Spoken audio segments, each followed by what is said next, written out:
episode of the Free Countout Podcast. Last week, you heard part 1 of our interview with the XICW champion, Tommy Vendetta. Part 2 is coming out next week. But this week, we have to look at what has happened recently in the world of football and wrestling, because there's been some major events. We had SummerSlam over in Cleveland, Ohio, some major title changes there, some returns. We'll get into that. And NFL pre-camps have started, preseason games start. There's a lot going on, a lot of movement. We're going to get right into it. My name is Era V1, and this week I am joined by 3 people that do not appreciate the Detroit Lions going out there with Hulk Hogan. No. To be fair, other way around, I don't appreciate Hulk Hogan being around my Detroit Lions. Understandable. That being said, I am indeed the man they call FGK, and I have things to say about SummerSlam this week. We're not going to listen to any of that, though. Well, that's okay. And I'm Mike, and yeah, there was such a weird photo choice. They were like, "We got Hulk Hogan," and it was like, "Don't announce that out loud. Stop it. Nobody wants to know that." Mike, we're going to keep up with the tradition that you and I have started over the past couple of weeks here. I got another joke for you. Are you ready? Okay. What did Rhea Ripley say to her friend Tality when Tality asked her whether or not that was her cup of coffee? Motherfucker. What'd she say? "This is my brew, Tality." Again, everybody, we had a good run. I'm done, man. All right. Thanks for listening. You want to do that over again? Was that the real guy? No, that's it. I am Jackal. I never fully experienced real male depression like until now. Oh, hey, Kevin also didn't hear my last week's jokes either. Oh yeah, Kev wasn't here for the Tommy Vendetta. It might actually, no joke. All right, kill me. Hold on. Nobody tell him. We're starting it off right. We're starting it off right by giving FGK a heart attack. Oh, God. Okay, Kevin. Yeah. What do you say when you're out bird watching and all of a sudden you run into a former Alabama Crimson Tide quarterback? What? Hawk! Tua? That's it. All right, well, I'm out of here.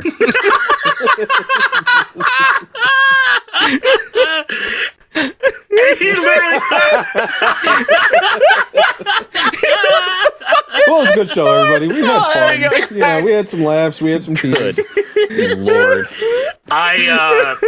For context, I work by myself. I don't have much interaction with people nowadays as of No, late. really? So I have a lot of time on my hands. Oh, boy, does it show. Speaking of shows, dude, SummerSlam. Before we get into it, excellent show. I feel like SummerSlam nailed it out of the park this year. I am SummerSlam was great. so upset that it was so much better than last year's. Oh, it was so good. You guys got robbed. Get all the good shit. You guys got robbed. We got the abuse storyline. Yeah, we did. This. Oh, God, I hate it and love it at the same time. Oh, I love it and I hate it. God damn it. And we got Roman returning. I mean, it was a good show. Well, I'm sure people are up to date by now. Well, I mean, we can go in order. I'm just saying, overall, in aspects, I can hit the touches. Hit the touches? Yeah. What about touch the hits? Well, we could even touch the hits even too. Well, Dominic Mysterio's getting touched. Yeah, he is. That's a lucky man. He got touched hard. He's getting touched, and he's a lucky boy. God. Well, luck. I mean, he's lucky for about another hour, I'm going to say, because I feel like somebody's going to probably die, and it is more than likely going to be him at the hands of Mommy. If I see Dominic get riptide through any sort of table or anything, I'm going to smile. Do you think she's going to break the PS5? Yeah, I hope so. I think she's going to do more than just break a PS5. I think she's going to break his 5. For those of you who don't know, in case you haven't seen SummerSlam yet, there was a match that opened up the show, being Liv Morgan versus Rhea Ripley for the WWE Women's World Heavyweight Championship. And actually, I would say the better of the two women's matches of the night. Well, the other one has Nia Jax. It ain't exactly a hard decision. Very good contest where you literally saw Rhea Ripley. I'm getting all tongue-tied talking about mommy. That's just the understandable. It happens. Rhea Ripley dislocates her shoulder and relocates it by ramming herself into the commentary table over and over and over again until it pops back in. We needed more reasons to fall in love. My lord. I've never been more scared and never been more aroused. I was a big fan of this match. It was a very good way to start things off. Rhea came down to the ring with Dominic in tow, and unfortunately, once a chair got involved, Rhea was planning on using it. Dominic got in the way. One thing led to another, and by the end of the night, Rhea Ripley had no Dominic Mysterio to hold as he was around the arm of Liv Morgan, betraying Mommy and turning on the Judgment Day. I unfortunately saw it coming, so I mean, with the way that things were handled on Raw, it sort of made sense. But at the same time, it doesn't mean it hurt my heart. That hurt to seeing Rhea Ripley in the ring all sad like that. Man, she don't deserve that shit. Damn it. That is the only bad thing I can say about this match is that it was predictable. I think everybody saw it coming. Nonetheless, still executed very nicely. Still a very fun match. Still, even though predictable, yes, enjoyable entirely. And yes, Rhea Ripley does not deserve that. Yeah, one thing that I really enjoyed about this match was that there were spots where Dominic was pulling Rhea, there was a point where Rhea was out on the ringside and Dominic kind of got her into position in front of the stairs, but he was doing it as a, hey, are you okay? Let me see. And he, Liv jams Rhea into the stairs and Dominic gets out of the way at the last minute. But it's looking back at that now, it's like that was Dominic setting up Rhea, that was Dominic helping out Liv. So that kind of shit, when they were setting that up for the match, you go back and you watch it back kind of knowing how it's going to end and you see that stuff. And that's the kind of thing that shows that they're actually thinking about what they're doing while they're out there and they're not just going, all right, well, this match is just for the surprise at the end. It's no, they're telling that story while they're out there. And that just makes the match better. It makes it more enjoyable. Dom is a heat magnet, and I cannot wait for him to try to say his reasonings for last night for us to never hear it because he's going to get booed out of the building. It's going to have to be backstage. It's going to have to be backstage, and even then. Does anybody know where they are at tonight? No. City-wise. I don't. I could Google it. I hope it's a really good wrestling crowd. I don't want you to say, middle of nowhere, Arkansas. Ooh. They are in Baltimore, Maryland. That is a great wrestling crowd. They're gonna go crazy for it, because that's that DC crowd. Yeah, it's a WWE crowd. They're gonna get the reactions that they want. It may not be as loud as they were in Cleveland during SummerSlam, which I know everyone was saying that it sounded quiet. Again, they were in an open-air stadium. That's why it sounded quiet. If you listen to any of the cell phone footage, they were loud as fuck. They were. Don't start giving them credit. No, they could have done... I mean, it's no France. Don't get me wrong. Better than France, but let's be honest. There was a few times where it was kind of oh my God, this thing happened, Cleveland. Oh! I will say, it was very, very, very obvious that the crowd was dead for certain parts of the show when you compare anything to Roman Reigns coming back. That makes it very odd. But I mean, that's just how it's how American crowds are. We see it all the time. We don't give a shit. But yeah, they're in Baltimore for Raw tonight. So we don't, at this point, we will know what has happened to Dominic Mysterio. But right now we don't. But I think it's safe to say that he's going to get an ass whooping. Because I feel like mommy's coming. And she wears those big boots, so she's going to choke him out with her thighs again. So it should have been me.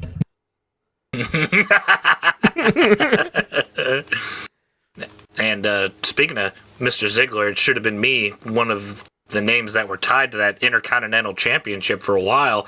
The Intercontinental Champion match was the match that followed this one, as Sami Zayn and Braun Breaker went 1-on-1 for that IC title, with Braun Breaker actually picking up the win and knocking off Sami Zayn to become your new Intercontinental Champion. Now, without watching it back, I'm going to say stinker of the night. It was definitely a blink and you miss it. It was definitely quick. It got rushed. Yeah. And I don't know if it was supposed to be a squash match. If it was, it was portrayed atrociously. Oh, shit. Yeah. I just spilled something again. Oh, my Lord. I feel like they wanted to do a squash match, but not make Sami Zayn look too weak. You know, like they wanted Braun Breaker to be Braun Breaker is what they wanted. They wanted him to go out there and fucking kill Sami Zayn, pin him 1, 2, 3. But you can't do that to Sami Zayn because then that invalidates everything that he's done. Like that he looks stupid if you do that. So like you have to give him a competitive match, and it's SummerSlam. So like you can't not from a wrestler perspective, but just from you can't do that to the dude. You can't just give him a pay-per-view match and go, yeah, you're gonna go. I mean, I guess they did it to Daniel Bryan, but regardless, like it's just one of those matches that you couldn't make a squash match, but they wanted it to obviously be one. I feel. But yeah, it definitely was very quick. I liked it. But that's because I'm a Braun Breaker fan, and I wanted him to win the Intercontinental Championship. I'm more excited to see Breaker defend that. I feel like when he's on the chase, it's obvious that he's going to get it. But once he has it, now what does he do with it? And I mean, he was an amazing NXT champion. So if it's anything even remotely close to that, he's gonna be stealing the main event. Like all he needs is a reason, and that Intercontinental Championship is a reason. So I'm very excited to see what he does on TV. I think that match being 5 minutes, sure, whatever, fuck it. To me, I think my biggest gripe is the fact that it went from like Money in the Bank is like, oh, one haluva kick, he is human, to like, oh no, he's a monster again. Why? Because he prepared this time. That was the story. Oh, because he prepares. I didn't see that story. The story was that they told it on Raw. So the story was that Braun Breaker, when he went up against Sami Zayn the first time, Braun Breaker was looking at it as, I'm gonna run through Sami. I'm just gonna kill him. It's gonna be easy, and that's why Sami beat him. This time the story was, I'm fucking ready for you. I've been specifically preparing for this match. I'm going to kill you. So that was the whole, that's why I'm okay with it being a shorter match. But again, you just can't do that to Sami. Like you can't give him a short match and go, all right, lay down, buddy. Like, no. To me, I understand that was the story that they were going for, obviously. I think this sort of circles back to an even bigger problem, if I'm being honest, because I talked about it with FGK on the little thing that we did during SummerSlam while it was happening. I just have this feeling that it's going to sound odd coming out, but once I say it, I hope it makes sense. Triple H has a bit of a fetish for having wrestlers win matches on the biggest pay-per-view possible. Yeah. I know that's not inherently a problem, per se, but therein does make the smaller pay-per-views feel less important because, just wait for SummerSlam, then people will win. Just wait for Survivor Series, then someone will win. Mm-hmm. Because in my mind, I'm a fan of Braun Breaker. I'm a fan of Sami. I wasn't a fan of this reign specifically. Sami gained nothing by having that title for an extra month by winning at Money in the Bank. And also, this didn't feel any bigger for Braun because it took him another try to do it. But we've said it once before on the podcast, sometimes it's okay to pull the trigger, and Money in the Bank felt like the right time to pull the trigger. It's just, it wasn't in front of, 60,000 some odd people, so he doesn't have that visual. I agree 1,000%. Yeah. Yeah. Yeah. No, I mean, especially if they wanted to do a match like this, if you wanted to make it a squash match, put it on Raw. Right. When was like the main that it's the Intercontinental Championship. We've said it before that the Intercontinental Championship should be your TV title. Like that should be the mid-card title that's on Raw. That should be getting defended pretty regularly. Defend it on Raw. You don't need to do it on SummerSlam because Braun Breaker, his SummerSlam would have been bigger if it was his first defense of his first on the main card, his first singles championship. That would have been a huge match for Braun Breaker and a huge stage to give him a squash match against some random fucking, I don't know, give him anybody that's not Ilya and like just throw him at him and just go on and just fucking run through him. You'll be done in 30 seconds. People will love it. It'd be great. Yeah, instead we're getting the tag team titles on SmackDown just getting defended. Because, sure, why not? Let's have the Bloodline win on SmackDown instead of making you think on SummerSlam, like, oh shit, the Bloodline just won the tag titles. Are they going to win all the gold tonight? Is that what they're doing? That part's kind of wonky. It's like he still doesn't really care about the tag belts. They just won those damn titles. On Friday. Titles? For a man whose entire career, well, most of his career was based around being in a pretty famous tag team, it's remarkable how much Triple H just doesn't care about his tag team division. No. Like, he cares, but he doesn't care enough to, like, give them the effort that he's giving. Like if you look at, like, pick any of, like, the main event males storylines right now. Like, look at the Bloodline story. Look at the Wyatts, something like that. Like, something where it's like, this is an important story going on in WWE. And then look at, like, the tag division for Raw. Like, what's the story there? You know, got like R-Truth and Miz. Yay! Hey, R-Truth, the last loyal member of the Judgment Day. And they never turned on anybody. Until the end. Great. Now it's going to be the Terror Twins plus R-Truth. Jesus. Hey, I'd love that. That's funny. That's so funny. Well, it's not funny, the next match, but boy, oh boy, it did make me smile. Because up next, after this one, correct me if I'm wrong, gentlemen, I believe was the Ohio Showcase match going up against L.A. Knight. Yeah. Your new United States champion. About time. Give that man a title, finally. Mm-hmm. Thank God. I would give this, I'm going to go first. I would have given this match a 10 out of 10 if and only if he would have started wailing on that little punk Machine Gun Kelly. Oh, God. I cannot stand him. I understand he is from Ohio and Cleveland. I get it. That's why he was there. But Jesus Lord, you do not need to have him at ringside looking, I'm so intimidating, yeah. I'm 60 pounds soaking wet, but yeah, I'll beat your ass, dog. I do rap. I tried to do rock, but then I got booed out of the industry. I'm a rapper now, man. Like the guy that stands outside of a gas station bumming cigarettes off of people. Oh, yeah. Yeah. Oh, 100%. 100%. He looked like if Vanilla Ice did black tar heroin. Like, repeatedly, though. Exactly. Like a lot of it. I feel that with that, sorry. Vanilla Ice, I apologize. I should never compare you to Machine Gun Kelly again. My bad. That's on me, dog. Like, it says something. I don't want to make this a whole MGK episode, but it says a lot that Eminem, a man who we can all agree probably should have quit his rap career like 10 years ago, had like one diss track against him, and he said, all right, this rap thing's not for me. Sorry, guys. I'll go do rock and roll. See you guys. I'm gonna go do pop punk. Peace. And then the world shitted him for that, and he said, well, all right, I'll just suck Megan Fox's blood. Now what? I forgot he did that. Anyway, to bring it back to the match, I will say one of the things Three that I Count liked about Podcast, this known match, MGK hater. Well, yeah. Sure. I mean, he's my jobber in 2K24.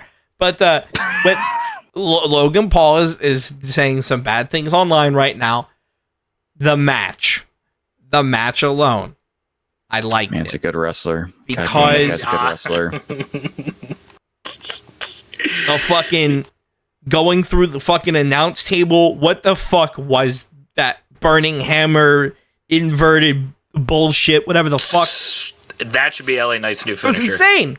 Me and Dana are talking about that. The BFTs, I like it, but I think it's a better like signature move to set up for a bigger move. The BFT doesn't strike me as like, oh, you hit the like RKO, Stone Cold Stunner, hell, even the FU, which is pretty boring, but somehow it's over as hell, is better than the BFT. And then to give Logan Paul his credit, the fucking springboard that he did. Oh, that was insane. So good. Like. He's saying some bad shit online. I don't like Logan Paul. I didn't like Logan Paul before. I've never liked Logan Paul. He's a piece of shit. I like how everybody turned on Logan Paul now. Like, hello, why did we not hate this man before? Everybody's like, he said something. Did. We don't like him. Be like, if you want to know why you should have hated Logan Paul a while ago, go look up Logan Paul Japan. But there's a good reason. But like, that match was just insane, man. I don't know who comes up with those spots. I don't know if they're specifically going for what's going to make the best TikTok or whatever, but like, I'm sure it'll that's level. Insane. And it's even more insane that because keep in mind, again, it takes two to tango in that match. Vince McMahon thought LA Knight couldn't do that anymore. Vince McMahon thought LA Knight was too old to even have like a fucking like 2-minute TV match. The man's in his prime, goddammit. He's just started. Yeah, I feel this United States Championship run, I feel like, is just going to be insane for LA Knight because he's worked so hard to get here. It didn't matter what he was winning. He just needed a belt on him. And now he's going to take it and he's going to run with it. And quite honestly, just like Braun may wind up stealing the show sometimes on Raw, I feel like LA Knight is going to wind up stealing the show sometimes on SmackDown unless Roman Reigns is there. Like, I feel like we're about to enter a very interesting time where these mid-card titles are about to matter again, and it's been what we've been wanting for so long. I know we're not going to get the Cena run, but honestly, he really should be like, I just got this title, and he wants to defend it. Like, I need to see LA Knight like make this title relevant again on TV, and not just it was defended once in the last 6 months, like twice in 200 days is what Logan Paul defended it. That's insane. Like,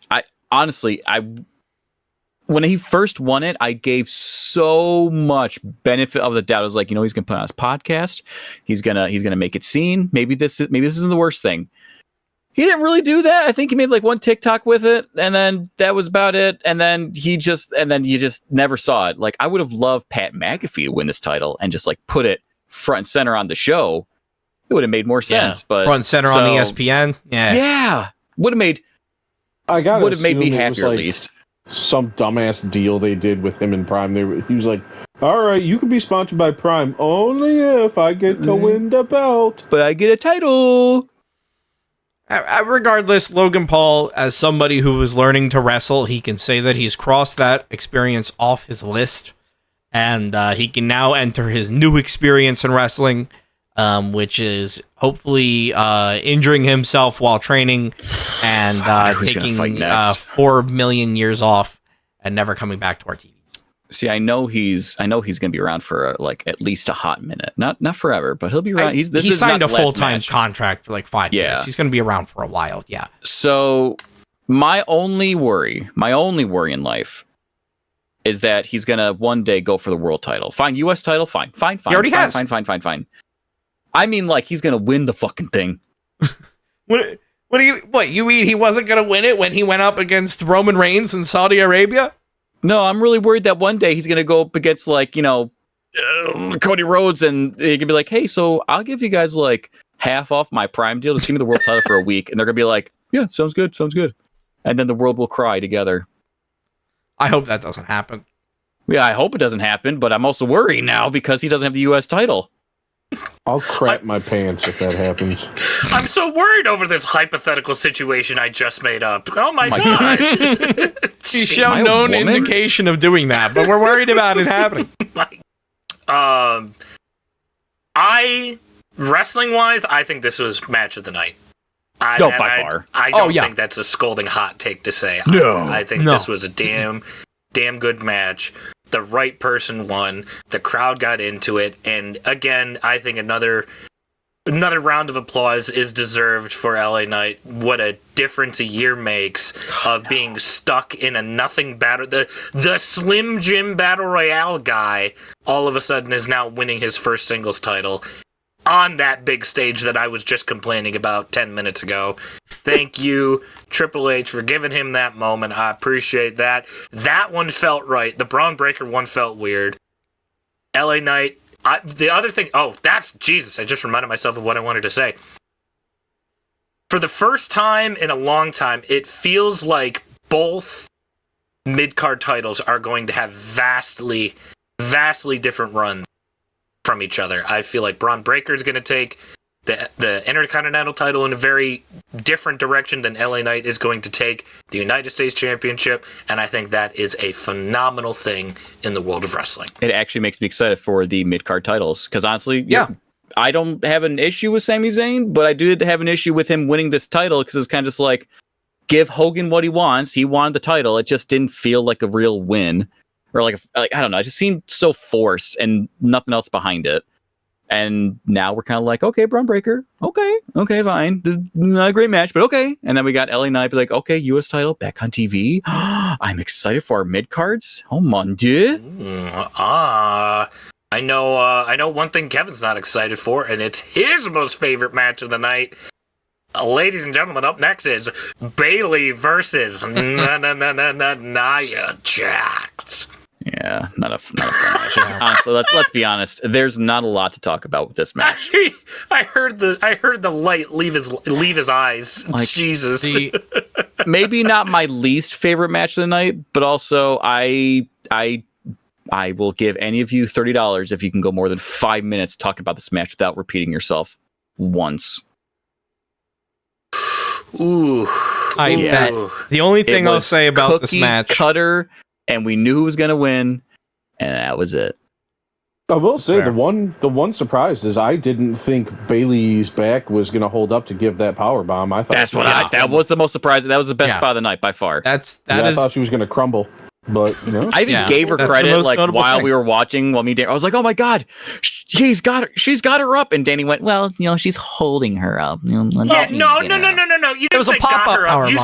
You said lifted her. There was no lifting involved. It was a pop-up power bomb. You have to lift. There was no pop-up shit. There was Nia got up on the turnbuckle. There was a couple inches of pop. Got under her, carried her, and put her on the fucking mat. There was no pop-up. I'm gonna pop a Advil into my fucking mouth in a minute. No, go back and I'm legitimate. I'm being serious. Go back and watch it. Bayley gave a little hop, so that way Nia would have to pop up a little bit, and Michael Cole called it a pop-up power bomb. Oh, Michael Cole called it a pop-up. Bayley hit fucking Nia Jax with a Batista bomb. That's the spot. Is it a pop-up, a power bomb, or a Batista bomb? Pick one.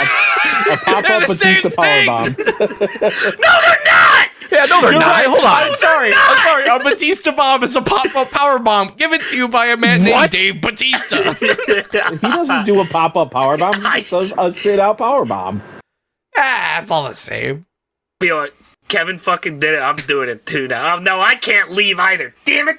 Oh, shit. I can't do the bit. Oh, man. See, I could leave. I can. I'm locked in here forever.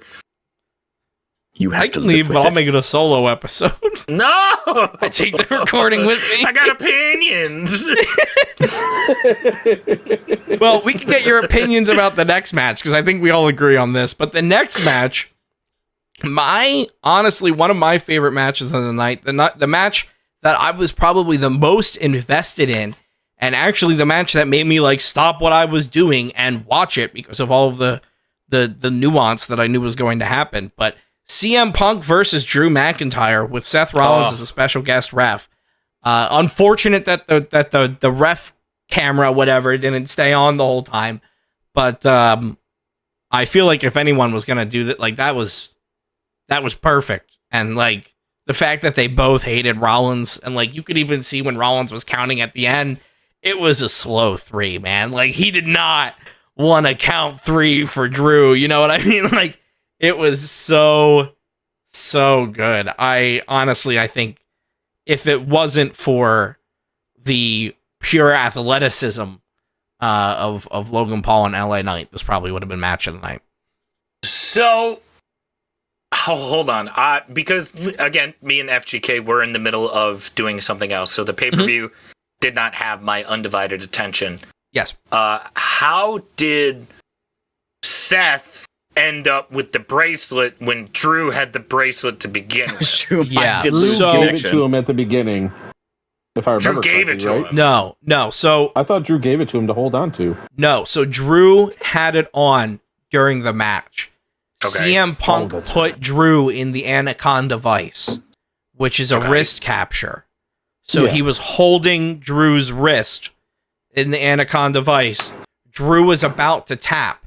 Punk, because he's a dumbass and they have stupid booking, took off the Anaconda Vice, like broke the hold, and stole the bracelet off of Drew's wrist. But he didn't put it on his own wrist. He held it in his hand, and then Drew kicked his fucking face in, and it like just flew off kind of in the ring.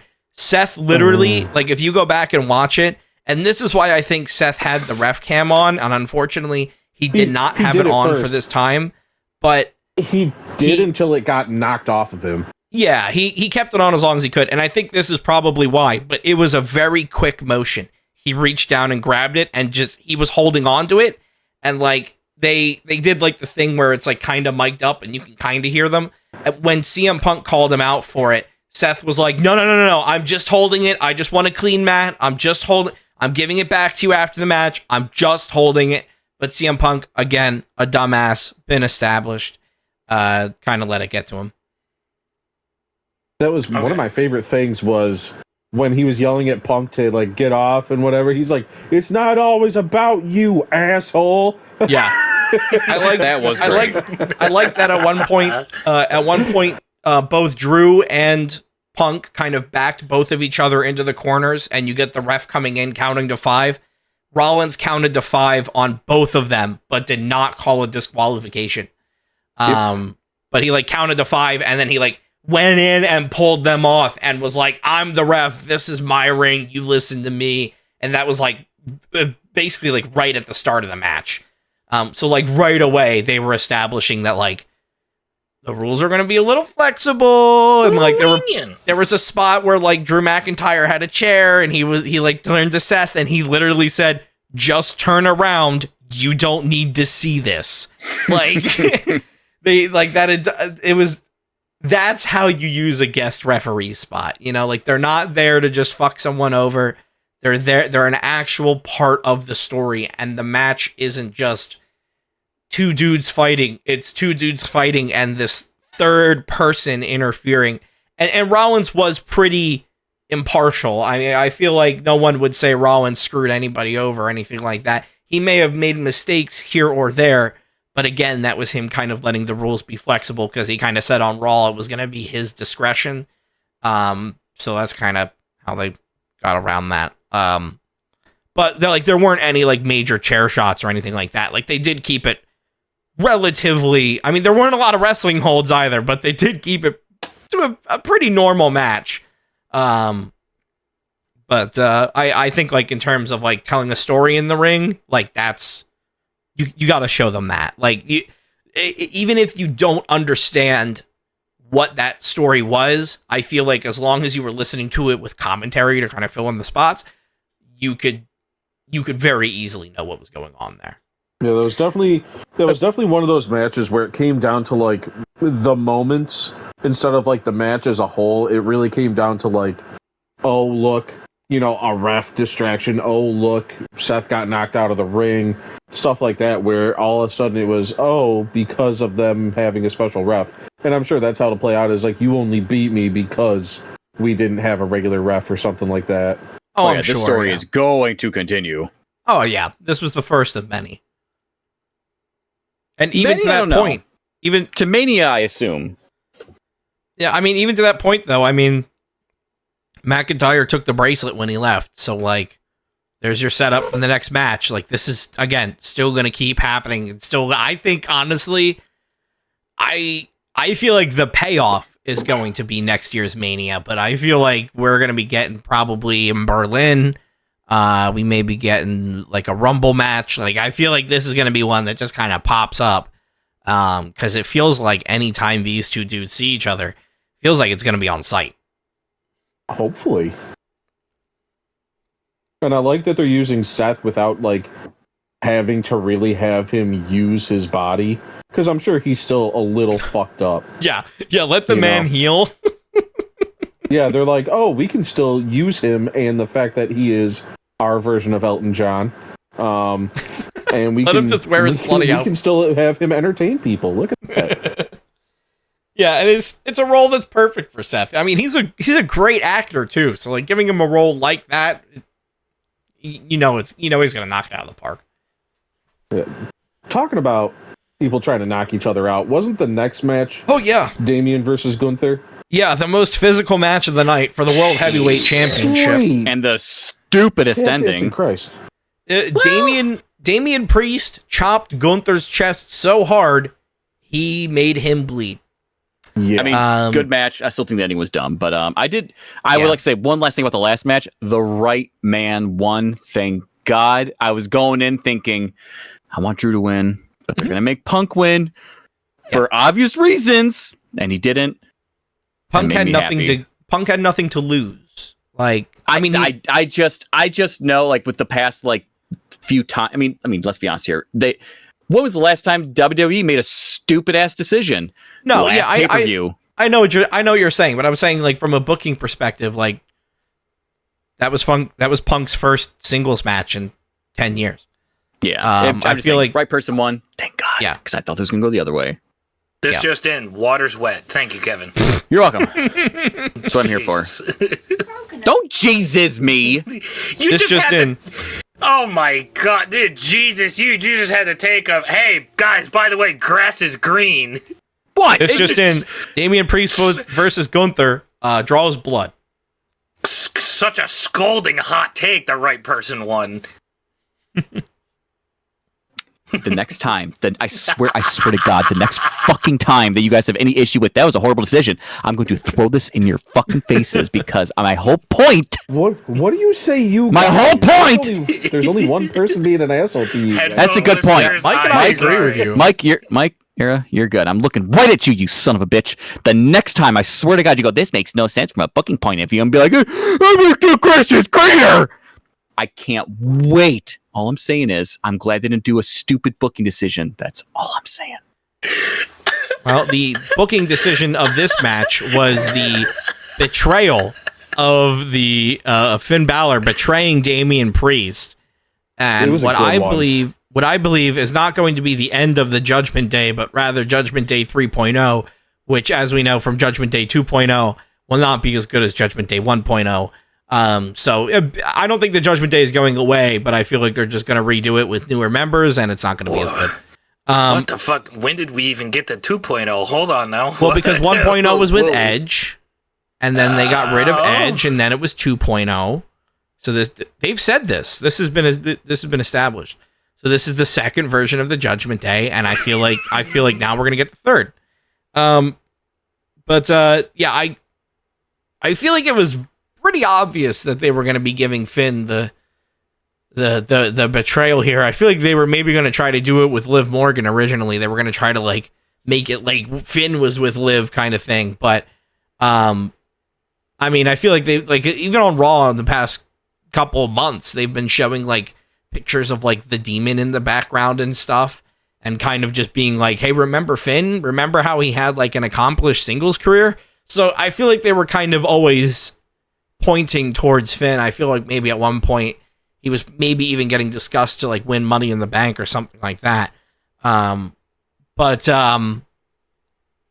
I don't know if this match really needed the betrayal of Finn Balor, but I'm all right with it, I guess. I feel like it was a long time coming.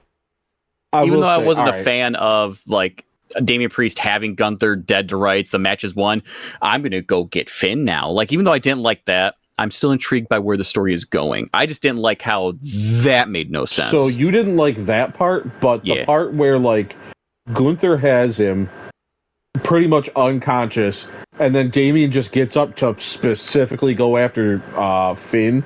I fucking loved that part, though. I thought that was so that was cool. Great. That was better. Looked badass. I was like, there we go. That's what I want to see. Hell yeah. And then, you know, he got choked the fuck out. Yeah, he did. And I like that As you do. still with Gunther. They're like, you know, he can knock you out. He can tap you out. He can make you pass out. He can do whatever he wants because he's Gunther. He doesn't have a finisher. He just beats you up. He beats you up until you stop moving.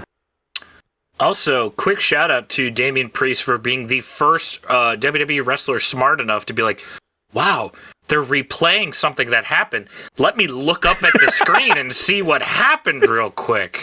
Yeah, the first time they've ever caught the fucking replay. The amount that could have saved so many problems back in the Attitude Era if they just looked at the fucking screen.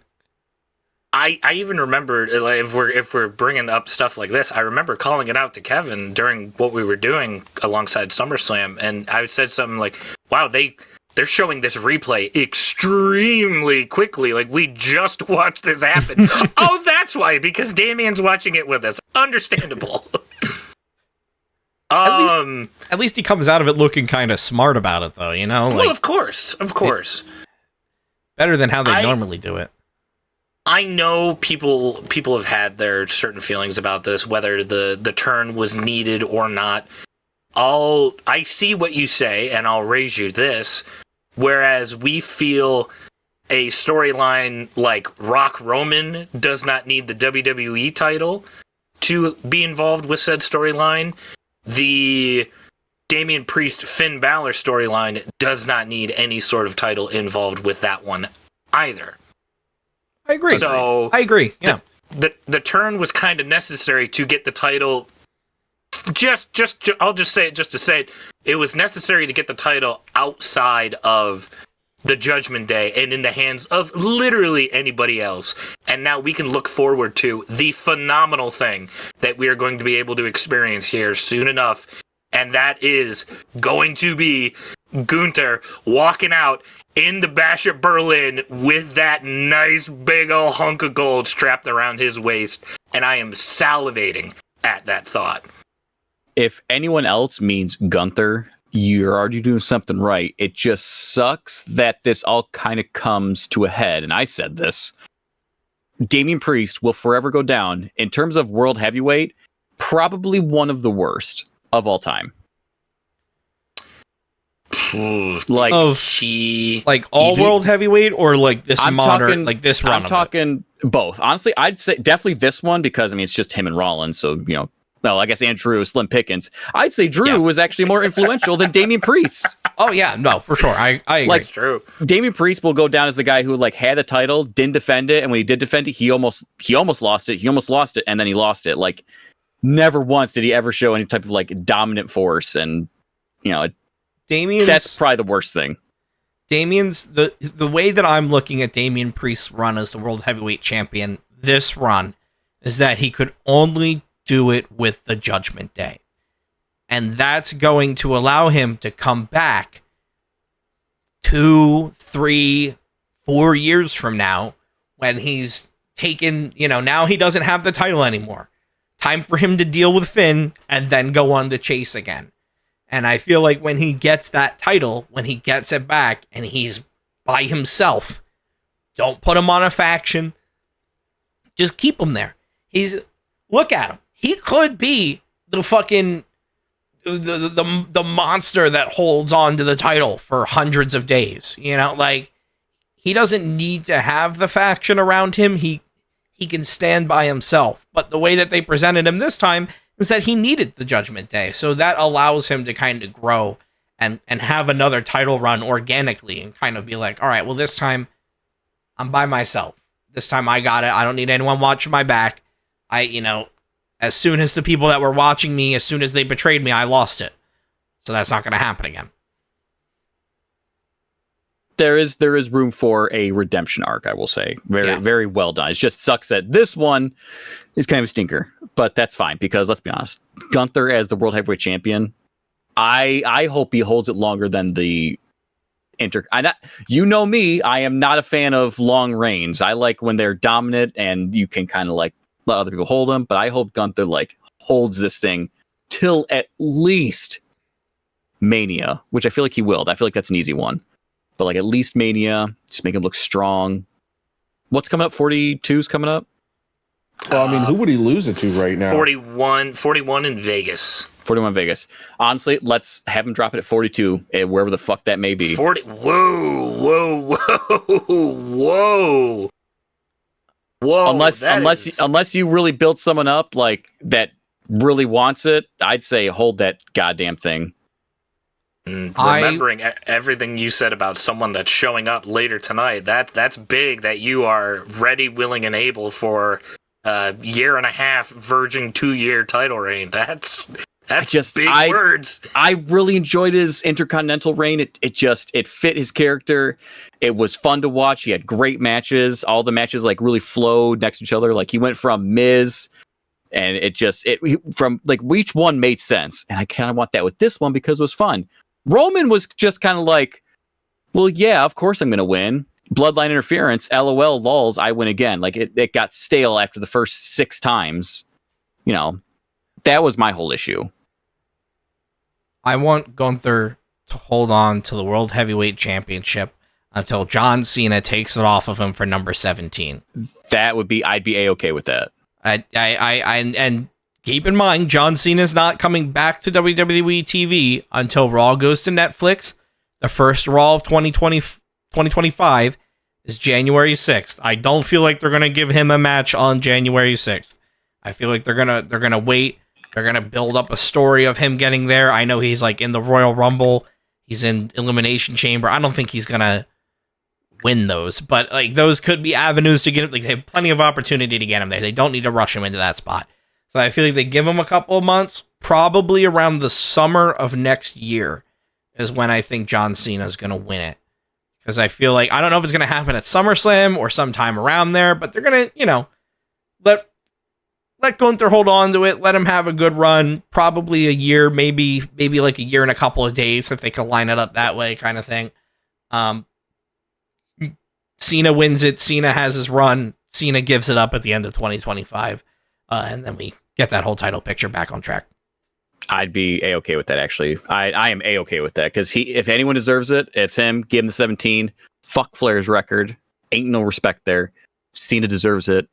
Gunther would be a great match, I hope. And the prestige of that title goes through the roof if John Cena holds it. For even 5 minutes. And whoever he drops that to would actually mean more than, just losing Austin Theory at a random WrestleMania. Maybe Gunther wins it back. And Gunther versus John Cena is one of the scheduled matches. Like, John Cena did say that he wants to have a match with Gunther. So, could happen. It could happen. Remember what you said, too. You said SummerSlam. This is not needing to be a WrestleMania match, because I think this, again, not a hot take here. We're all in agreement that the WrestleMania match should be Cena Orton at Mania. Yeah. 100%. Yeah. So 100%. I want nothing less. To do. I swear to God, if it's John Cena versus Grayson Waller, I'm not watching. Nah, if it was Vince, I see there's a world where that could happen. Triple H, I hope, I'm not going to say should, I hope is smart enough to make sure that doesn't happen.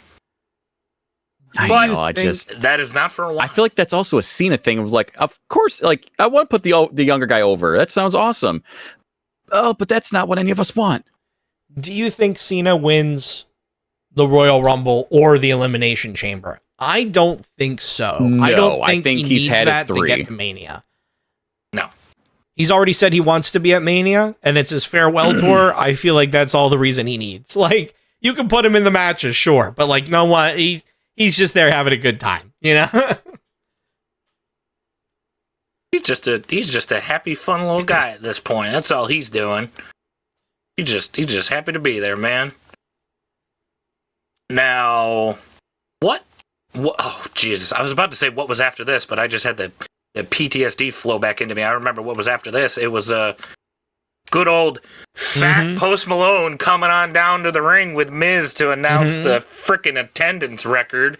And Miz and Jelly Roll and R-Truth, the last remaining member of the Judgment Day, R-Truth.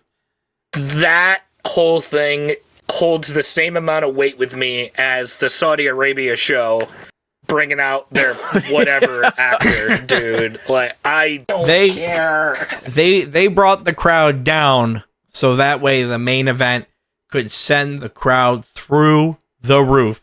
Because the main event of SummerSlam for the undisputed WWE champion, the People's Champ, Cody Rhodes, versus Solo Sikoa in a Bloodline Rules match. Solo, he's surrounded by the new Bloodline. You got Tama Tonga, Tonga Loa, and Jacob Fatu. Quick interruption. Rest in peace. Why do they keep using Solo's stupid-ass theme song when Jacob came in and blew all of them out of the fucking water with his?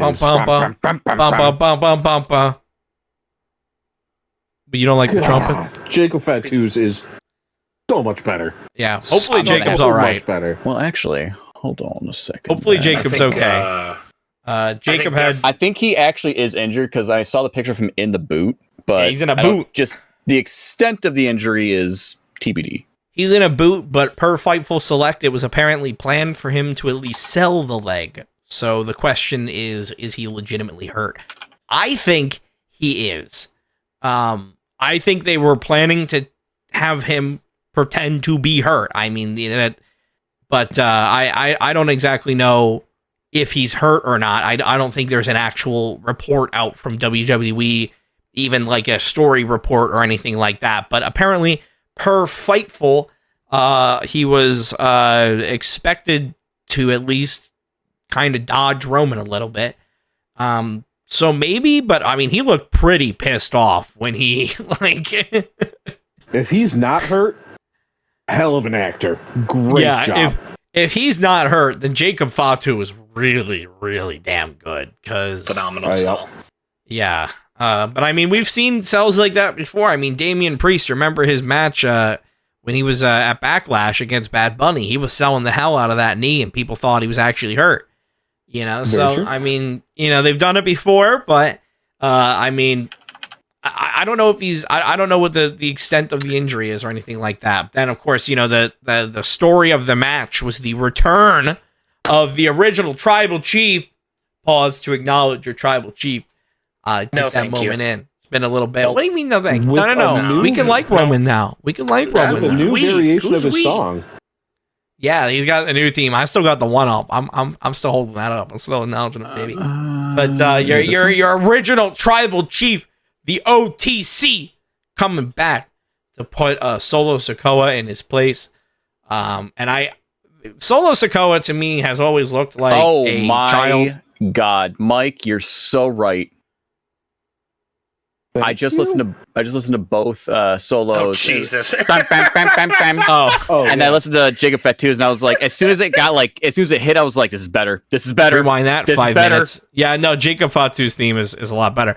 But Solo Sikoa to me has always looked like a kid who got into his dad's closet, and he's putting on his dad's suit, and he wears the blazer, and he wears the Halloween store gloves.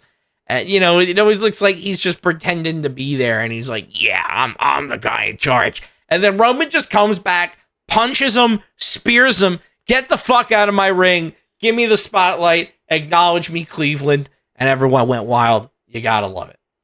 I did see shit on. I love Twitter. It makes you realize how smart you are individually, because there's so many idiots out there. Everybody was like, well, I don't get why Roman just speared Solo out of nowhere. This makes no sense. I was like, I'm sorry. Did you not watch when Solo beat up Paul Heyman, his Roman's BFF for life? Roman's gay lover. Chief. There's one good reason, and it was just I don't respond to him because I don't have the patience for that shit. But I'm like, even I can watch this and go, oh my God, that was great. What do you mean it made no sense? Oh God, the wrestling fan, I'm not going to do it. I'm not going to do it. I'm going to be nice. It was great. Wrestling fans can be fucking dumb. There, I said it for Thank you. God, they can be so dumb. Damn. Let it fly. Yeah. The IWC is one of the best and worst fan bases of all time. It's okay. Yeah, for real. And we're a part of it. We can say that. Yeah. But no. I mean, this match, it was a pretty good match. But I mean, it was just all filler for Roman coming back. Yeah. You know what my favorite thing about it was? And me and Danny talked about this as it was happening. We were both in the know. It was like, my God, Cody's getting ready for the worst. Like, this is not World War I. This is World War II and III and IV and V. He's talking to Arn Anderson. He's got that Glock ready to go. He's got his dog. He's coming out of the bus. He's putting the face mask on. He's ready for battle. But dude, it's just Solo. It's just Solo. I was in the stream with you guys on Sunday, and I said it on Sunday. It was going to be 40 minutes of entrances, and we timed it out. I know. And Cody had a 20-minute entrance. Solo had a 10-minute entrance. Roman had a 10-minute entrance. That equals 40 minutes of entrances. And I'm not saying you're wrong. Right. What I am saying is it just seemed kind of goofy that Cody's like, this is the battle of my life. Like, no, it's just Solo. It's okay. It's just Solo. It was dope as fuck, though. I mean, it was, but it was at the end of the day, it's kind of like, this is awesome. It's just Solo. Come on, it's like Cody, like a random SmackDown loads up, and he's like, "This is the fight of my life. My dignity, my dog, my wife has died. I'm fighting." I mean, that's Austin just Theory. How Cody is, like, though. Okay. You're right. That's just how he is, man. He just wants to fight. I know, but he's got daddy issues. I know. It just, That's how he is. Saying. That's how he is. Did we need 15 minutes walkout from the barrels of the Cleveland Browns stadium, though? But how else would you know how ready he is? Oh, it's storytelling. Good question. Jackal, listen. Now we get to enter the era of WWE, where now they've done all of these shots of walking it backstage, and we've given them praise. So now we get it all the time. Oh boy! Oh man! I can't wait for Akira Tozawa to get the crowd walkout entrance, just because that's where his character's going now. Do you think he's gonna do the dance the whole time? Wait! I know the goofiest spot of SummerSlam because I'm sure everybody saw it. That stupid fucking Razor commercial they did, where Apollo was sitting in the chair. Baron comes up and is like shaving his head with the other dude, and then all of a sudden Otis picks it up and just starts shaving his belly. That was such a waste of time. And next scene in Akira Tozawa both just like, ooh, yeah. And Braun Breaker and Sami Zayn got 5 minutes. I will not go back and see it. I was like, what the fuck are we watching? Oh boy. It was a weird one. I am uncomfortable with the energy that Mike has created in the studio. I saw it and I was like, why are we sorry, I'll stop shaving right my now? belly. I'm sorry. And he didn't. He just kept on shaving his belly the whole time. It was like a minute and a half of Otis shaving his belly. Otis. Yeah, that wasn't Otis. That was Otis.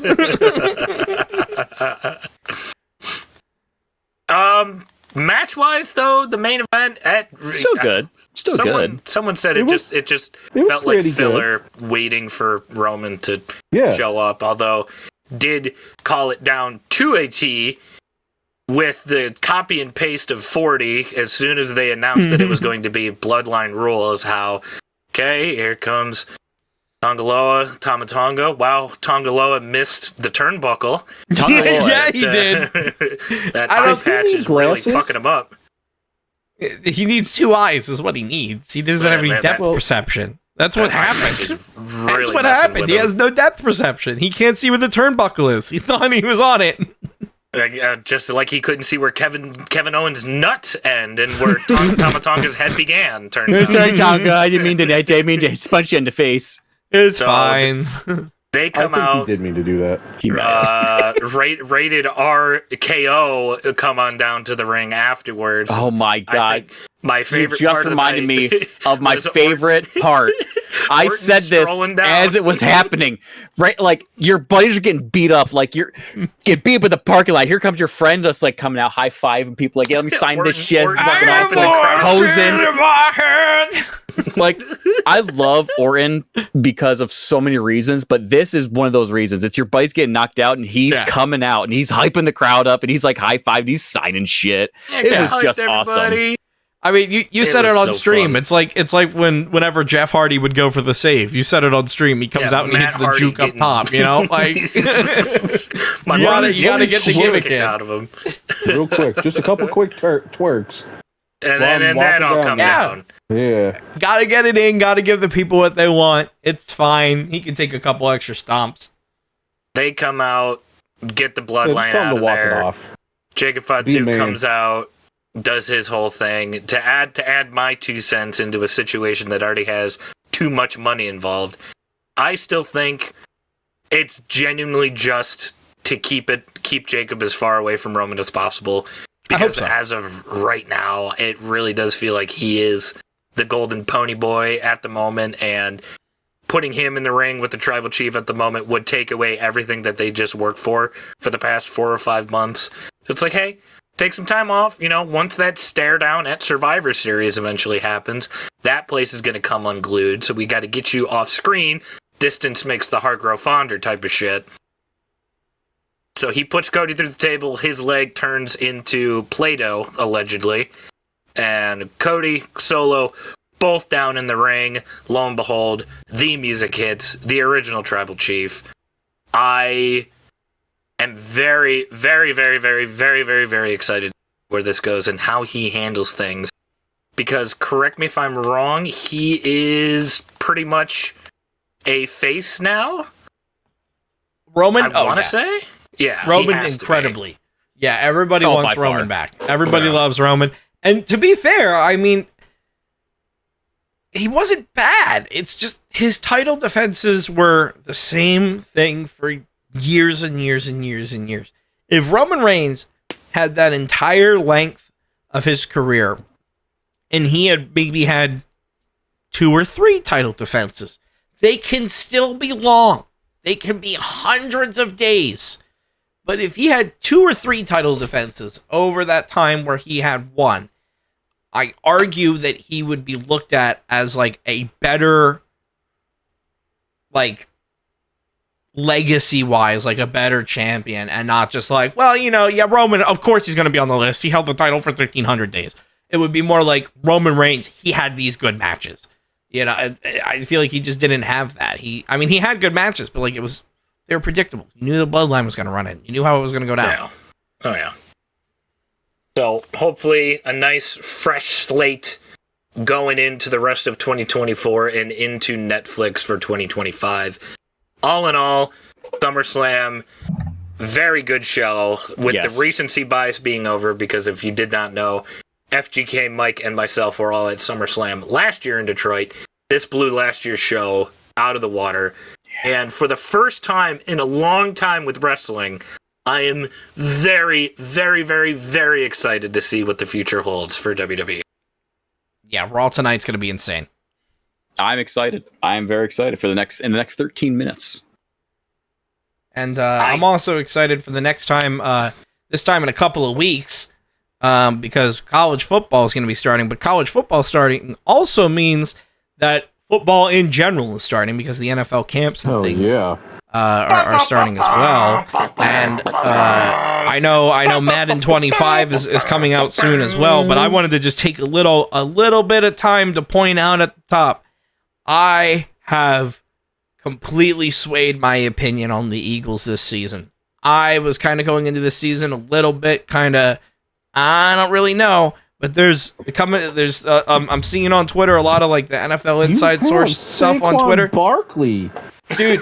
Well, yeah, but I didn't know. I don't know if our team's gonna be good. We're gonna have one of the most dominating offenses in the entire league. Mike, but hey, could go either way. No. I knew we were going to be good. I just didn't know if we were going... I didn't know if everyone was going to be on the same page. Like, it was a lot of changes happening, and sometimes after a lot of changes, you just need a year to figure it out. But apparently, They don't need any fucking time to figure it out. Jalen Hurts has not thrown an interception yet. All the practices, everything, has not thrown an interception yet. Saquon Barkley, they're saying that he's playing like a sophomore. I'm feeling good. I'm feeling like it's 2018 all over again. I'm calling it. We're going for it, baby. We're going for the Super Bowl. I'm calling it. The Eagles are in a very good spot this year because the NFC East is in a bit of a downswing. The commies are always going to be the commies. The Giants are starting their rebuild because their offense is slowly gaining a pulse. And as soon as they kill off Daniel Jones, then the Giants' offense will finally be worth a shit again. And the Cowboys are the question mark because they're always going to be good. It's just they've kicked the can down the road for so long. They're finally going to have to start paying their players. They're going to have to pay CD. They're going to have to pay Dak. They're going to have to pay Micah. Those three players alone could take up easily a third of the salary. Here's the thing, though, of the Dallas Cowboys. Do you pay Dak when he has choked in the postseason how many years in a row now? Three, do you pay 4? Dak? Because I don't pay Dak. Yeah, no, I feel like that's a problem with Dak. Personally, not at all. I let the Giants or the commies pay Dak. I don't pay him. But, Mike, I raise you this. Will you try to explain that to a Dallas Cowboys fan? A Cowboys fan? Yes. You'll try to explain that to them. Cowboys front office? No. There it is. I knew it was in there somewhere. So the Cowboys are your question mark this year. You're definitely fighting with them for the division. I feel like the Eagles are going to a big fight, though. It's not a big fight. It's like fighting a toddler that knows kung fu. But with the Eagles' track record, you guys are going to absolutely run the table and then end up losing to the Commanders twice. Yeah, I mean that is the thing. I mean, you know, keeping my you know, you guys know this with the Lions. The Eagles, I mean, we've been a little bit better than the Lions. I'm not going to say we've had it as bad. No, I'm not saying that at all. But I am saying I understand that when the lights get bright, the Eagles don't do well. So, you know, there's always the opportunity that maybe we get to the playoffs and we choke it away like we always do.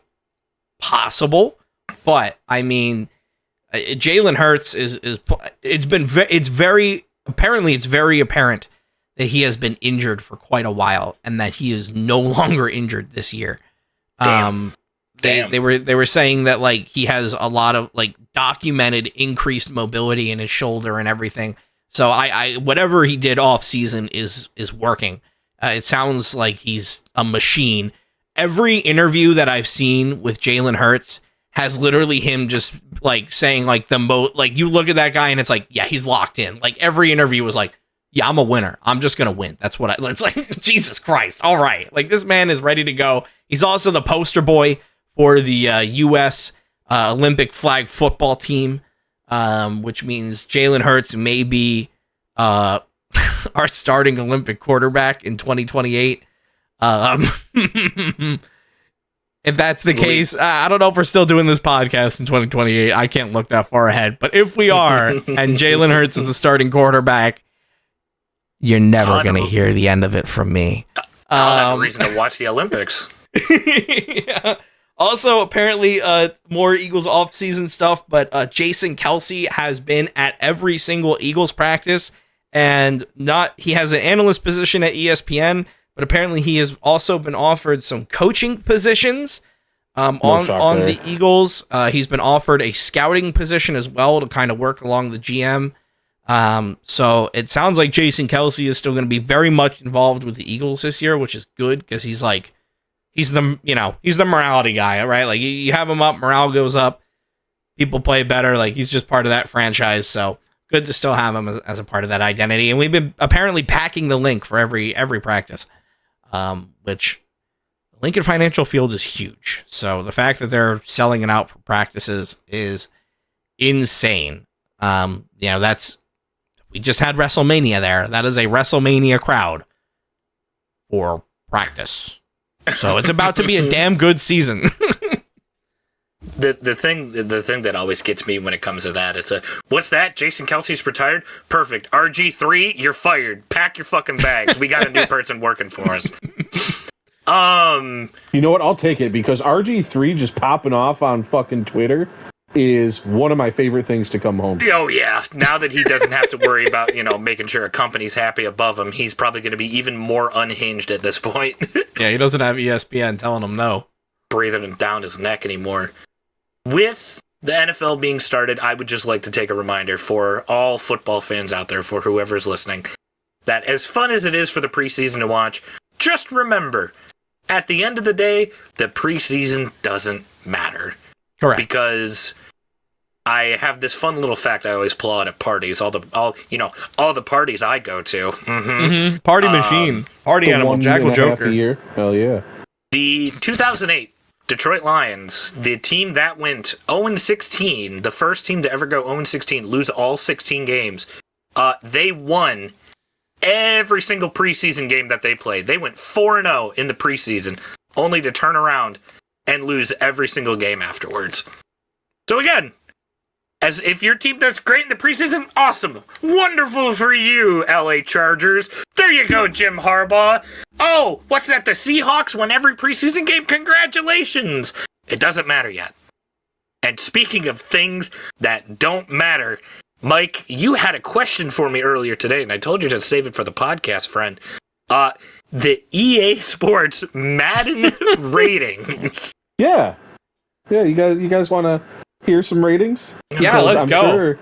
I'm sure everybody will love them. So we have of course the 99 Club, right? Of course. The people that are solely designated for 99. First on the list, of course, makes sense. He had a great year last year. Christian McCaffrey. Of course, that is. I hear it, and I'm not shocked. Yeah. Very, very easy take. I accept now, that one. the next two are definitely getting the Chiefs Super Bowl treatment, even though I believe they both had their worst years. Patrick Mahomes and Travis Kelce. Very, very undeserved for last year's performance. I get that they won the Super Bowl, but they were not good last season. Now, both 99s, both tippity top, because, sure. Now, as someone who doesn't play, someone who's never played a Madden game, well, very little. I've only played it at friends' houses and things like that. But how do these scores usually fluctuate a lot from year? Was Travis Kelce and Patrick Mahomes 99 last year, or are they getting 80 to 99? No, they've been 99 pretty much since 2020. Yeah, okay. 3-4 years in a row. Same with Trent Williams, Tyreek Hill's a 99, Justin Jefferson only a 98, Lamar Jackson a 98. Lamar Jackson only a 98. Yeah.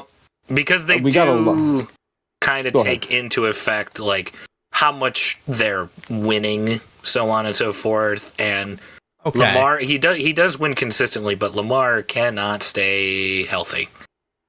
He is very, very, very wishy-washy with his health, unfortunately. So it's more of a subjective kind of view. Extremely subjective. Okay. I'm just trying to figure out how they're grading, Yeah, I mean, Saquon's a 92. That'll probably change after this year, depending on how well it goes for him. Joe Mixon's a 91. TJ Hawkinson a 91. Meanwhile, let's see. If I go to the filter position, tight end. So we have George Kittle at a 97, of course. Hawkinson at a 91. Sure. Sam Laporta, unfortunately, if you're a new guy in Madden, you get fucked on your ratings regardless. So Sam Laporta, even though he was the best tight end in the league last year, at an 86. Oh. Oof. Yeah. All simply because he's a rookie. It's very. But Travis Kelce's a 99.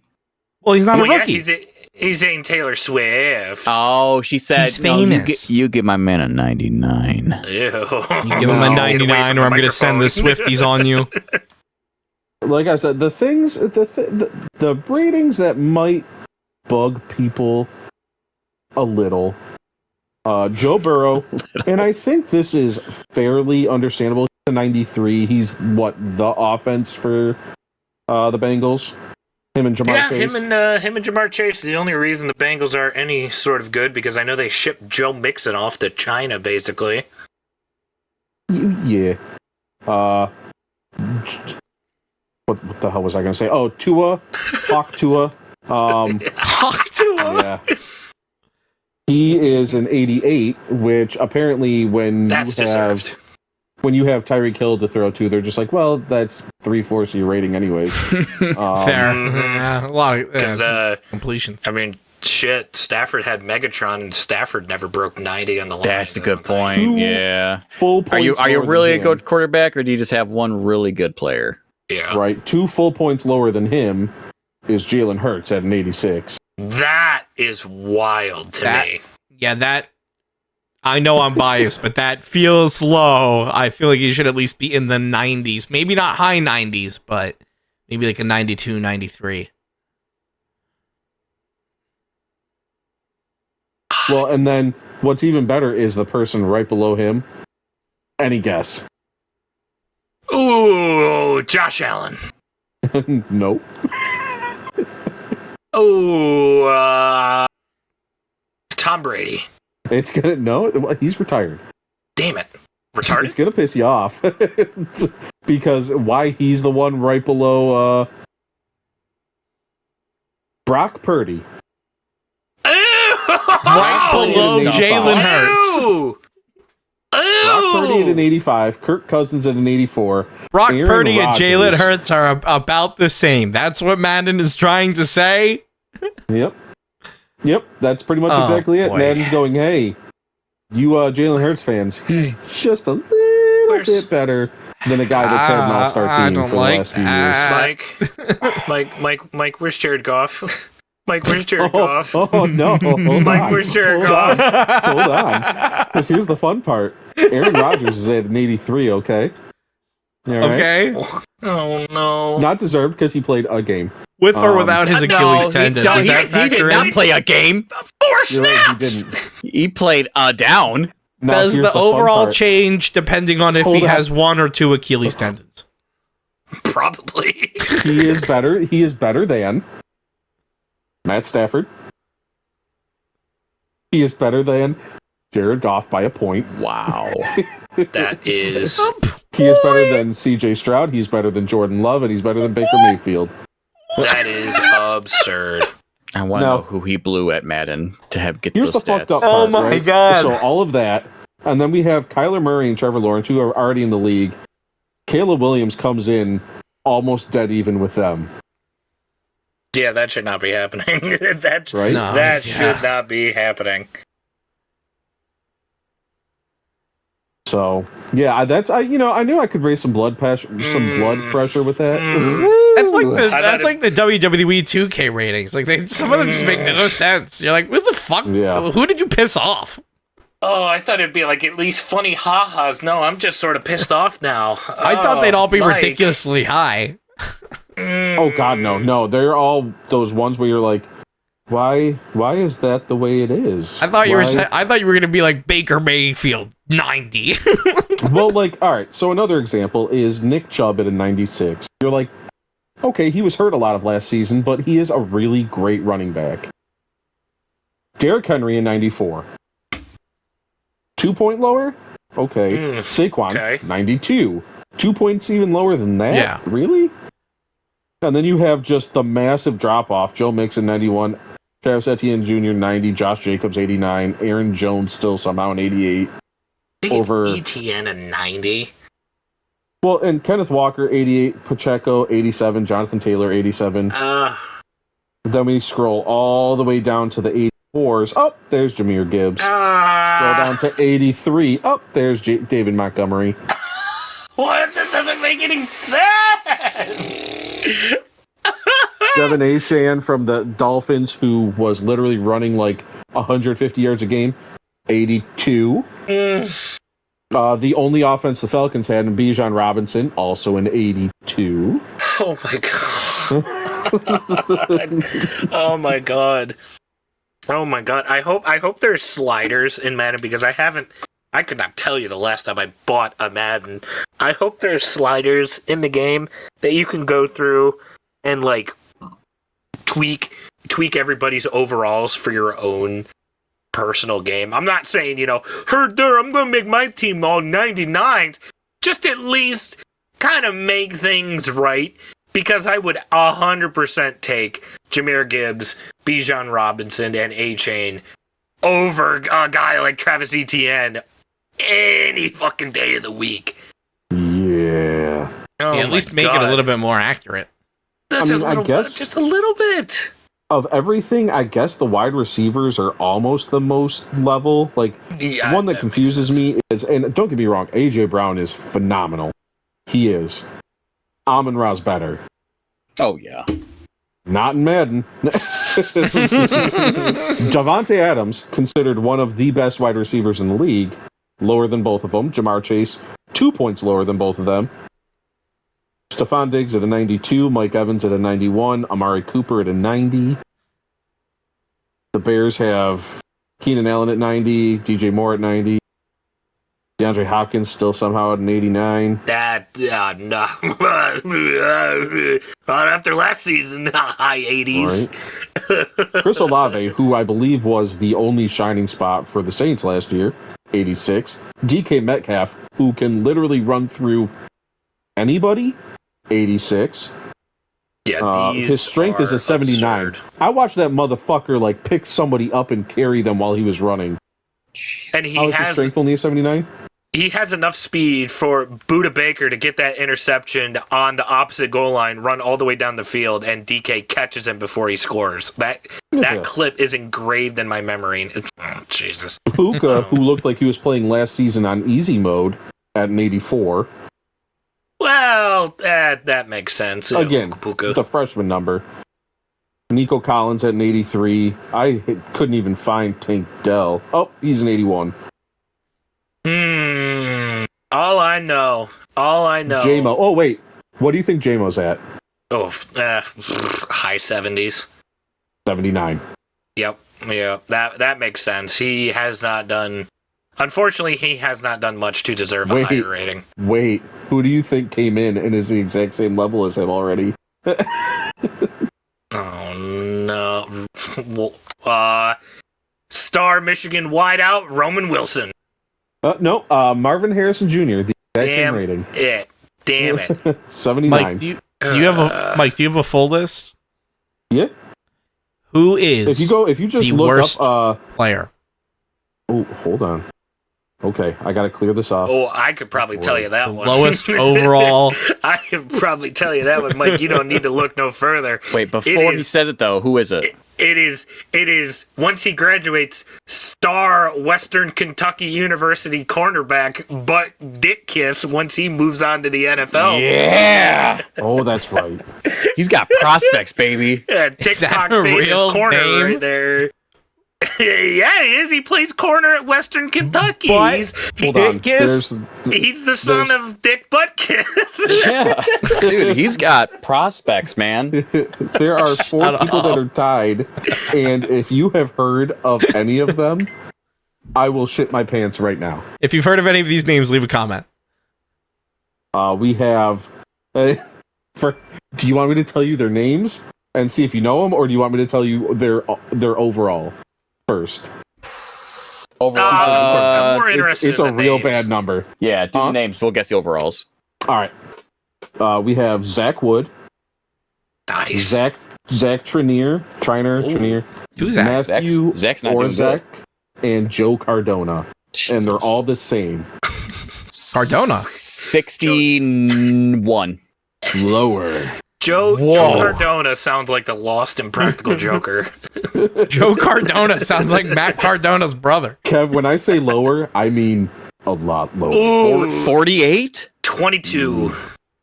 A little bit higher. Wait, 48. 33. No, way lower than 48. 20. What the Lower than fuck? 43. 23. 26. Wow. And Wow. then there's actually a guy on the Lions, tight end, Scott Daly. He's a 28. Wow. How bad do you have to be? So these guys made the practice squad, and even then, yeah, let me see if I can find the lowest Eagle. Yeah, so these guys never see the light of day. Like these are your practice squad guys, and they're in Madden. Hey, Joe Cardona, everybody at Joe Cardona on Twitter. I would love to interview you. Come on to the pod, friend. At Joe Cardona. Come on. At Joe Cardona, we want you. Oh, yep, a tight end for the Eagles, Rick Lovato. Who? Oh. He's a 32. Okay, Let me tell you, there is a 32's massive respectable. jump. So it goes from this guy named... Are these fake people? Might be.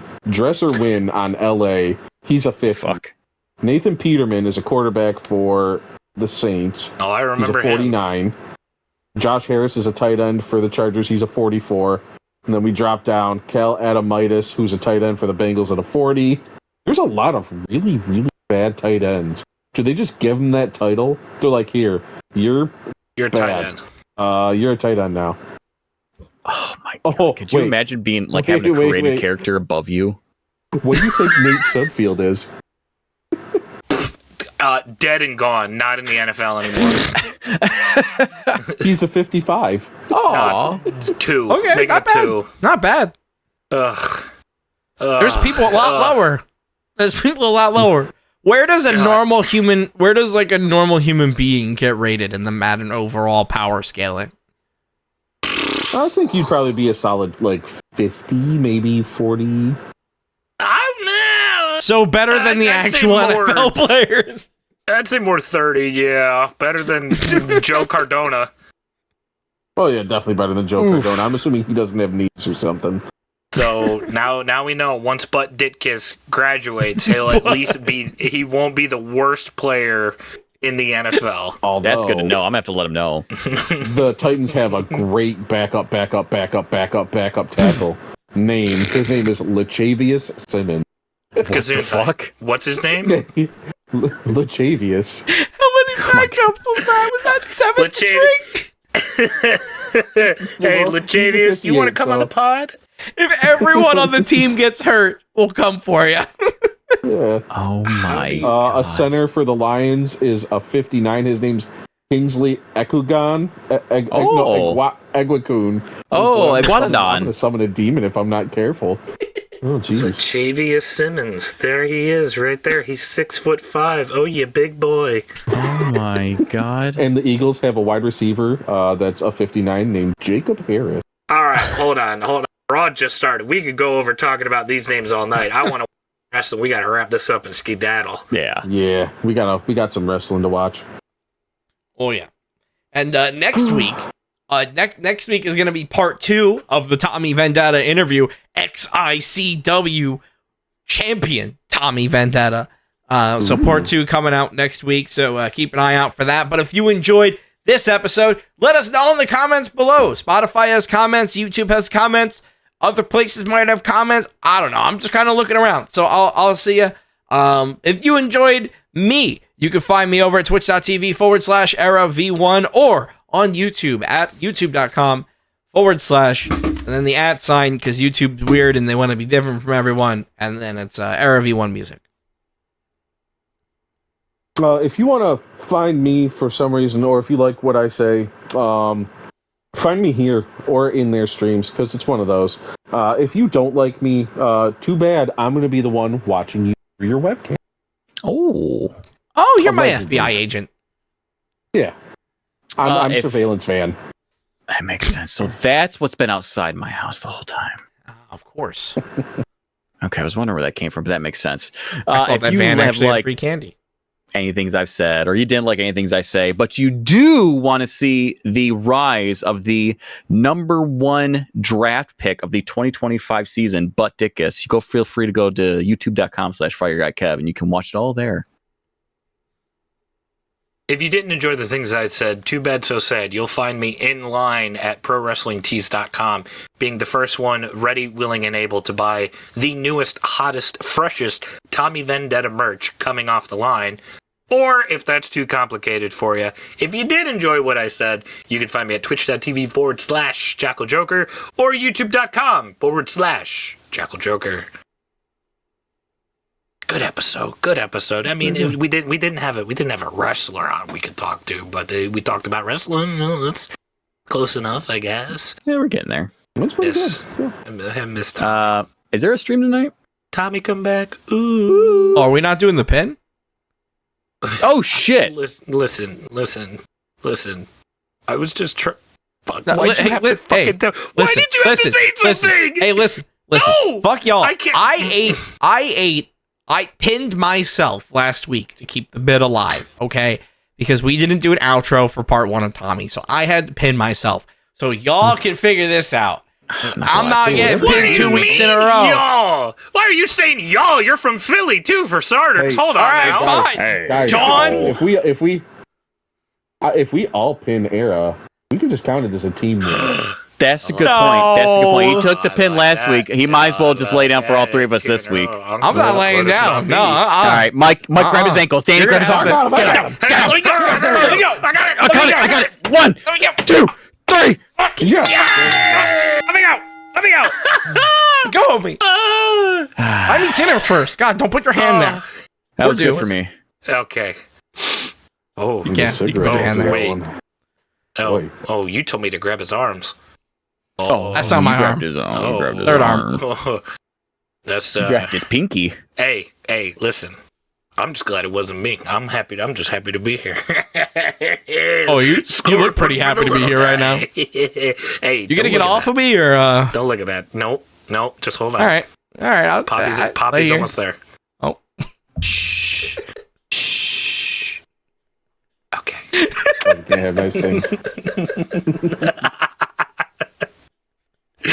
Jesus Christ.